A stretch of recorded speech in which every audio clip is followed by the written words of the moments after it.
Hybrid seeds का market काफ़ी बड़ा होता जा रहा है और वो सीड्स जो जीआई टैग वाले इलाके में उधर भी एंट्री कर रहे हैं, क्योंकि बहुत ज़्यादा सख्त नियम नहीं है वो सीड्स की एंट्री को लेकर। तो लग रहा है कि कहीं उन इलाकों में भी इन सीड्स की एंट्री ना हो जाए, इसको लेकर डर लग रहा है। इस खबर को और बारीकियों से समझते हैं। हमारे साथ IREF के नेशनल प्रेसिडेंट प्रेम गर्ग साहब है। बहुत बहुत शुक्रिया सर, आपने वक्त निकाला है। सर, कितनी बड़ी ये चिंता है? क्या वाकई चिंता करने की बात है या ज़्यादा चिंता नहीं है इससे?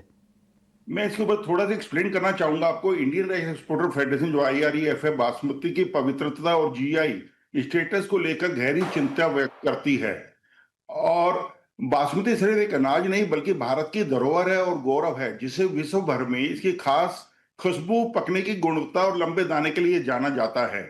हम साफ कहना चाहते हैं कि बीज की शुद्धता ही GI की नींव है। अगर बीज में मिलावट होगी तो किसान की आमदनी, निर्यातकों की साख और भारत की अंतर्राष्ट्रीय छवि को नुकसान होगा। तथाकथित ताज हाइब्रिड IET 28579 को IARI और IIRR और BEDF जैसी संस्थाओं ने कई बार रिजेक्ट किया है, क्योंकि इसकी गुणवत्ता बासमती के मानकों पर खरी नहीं उतरती है। गैर GI राज्यों जैसे मध्य प्रदेश, राजस्थान में बासमती बीज की अवैध बिक्री न सिर्फ गैर कानूनी है बल्कि GI स्टेटस के खिलाफ भी है।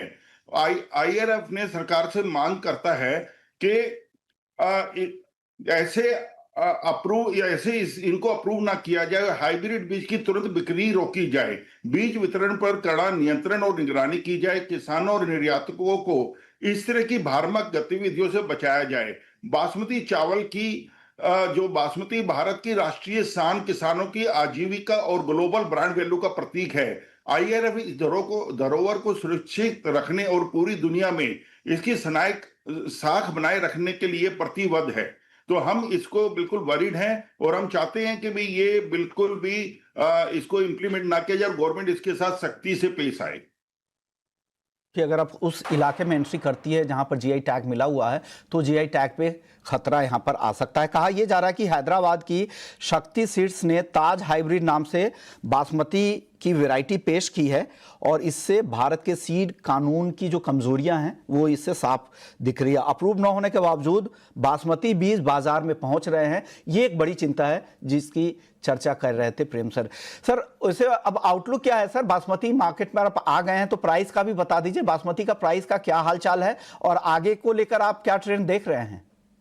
देखिए, ट्रेंड जो है बासमती राइस का अभी अच्छा रहने वाला है, क्योंकि अभी जैसे पंजाब के अंदर क्रॉप का खराब होने का काफी था, पर वो क्रॉप जो है 5-6% के ऊपर ही आकर रुक गई है। और बासमती के प्राइसेस, क्योंकि अब नया सीजन आने वाला है और काफी कंट्रियों की उम्मीद है, जैसे कि अभी BIRC भी होने जा रहा है जिसके अंदर हजारों के करीब बायर्स आ रहे हैं, तो लगता है कि बासमती का इस साल हमारे को एक्स्ट्रा 1 मिलियन टन की नई मार्केट्स मिलेंगी और बासमती के ऊपर हम काफी बिजनेस कर पाएंगे। और बासमती के प्राइसेस जो हैं जितने अभी चल रहे हैं, इससे नीचे जाने की अभी उम्मीद नहीं है और इसके अंदर कहीं ना कहीं प्राइसेस में 50 से $100 की तेजी आ सकती है बासमती राइस के ऊपर हम बात करें। बाकी यदि नॉन बासमती की बात करते हैं तो आज नॉन बासमती पर थोड़ा सा दबाव है वर्ल्ड वाइड, क्योंकि आज म्यांमार ने काफी प्राइसेस अपने गिरा दिए। म्यांमार के अंदर आज 100% ब्रोकन राइस $260 FOB बिकने लगा है, जो कि इंडिया का आज के दिन भी $340, $335 100% ब्रोकन की मार्केट है।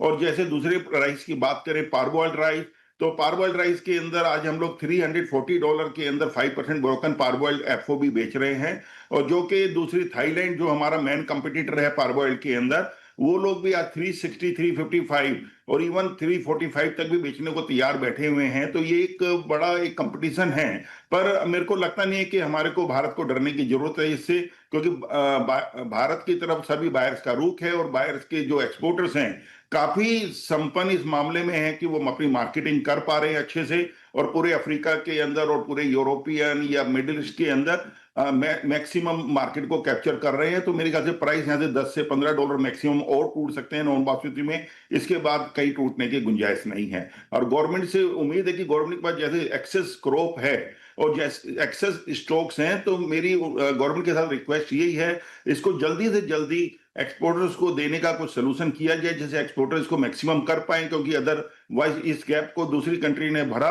तो हम लोग इस मार्केट को लूज कर जाएंगे।